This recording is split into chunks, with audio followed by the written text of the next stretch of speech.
U.S. President Donald Trump lost his temper after his appointed special envoy, Keith Kellogg, publicly called Volodymyr Zelenskyy a courageous leader and expressed support for Ukraine, the New York Times reports. According to the publication, Trump removed Kellogg from his position after an argument and replaced him with his friend Steve Witkoff, although he later admitted that Witkoff knew nothing about Russia or negotiations. The New York Times provides their conversation. Kellogg tried to explain to Trump that Zelenskyy was fighting for his country's survival and even compared him to Lincoln. This angered Trump, and later he removed Kellogg from his post. Later, Trump recounted this conversation to other advisors, irritably calling Kellogg an idiot, the publication writes.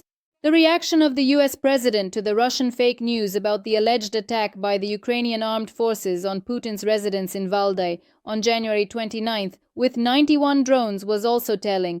At the same time, local residents claimed they hadn't heard any explosions. President Putin told me about this early in the morning. He said that he had been attacked. This is unacceptable. Completely unacceptable.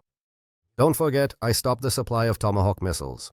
The Kremlin accompanied its statement about the drone attack on Putin's residence in the Novgorod region with a large-scale information campaign on television. Russian propaganda media whipped up a full-blown hysteria. Federal channels called the attack on Putin's residence an official declaration of war and threatened a response up to and including nuclear retaliation.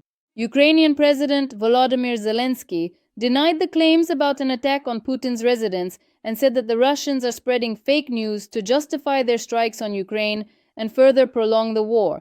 The world's key intelligence agencies must have access to real information.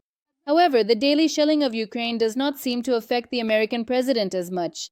On the night and morning of December 31st, Russian occupiers launched new strikes on Ukraine.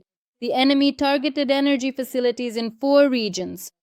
As a result of the Russian attack, new power outages were recorded in the Donetsk, Odessa, Zaporizhzhia, and Kharkiv regions. In the Odessa region, more than 170,000 consumers were left without electricity.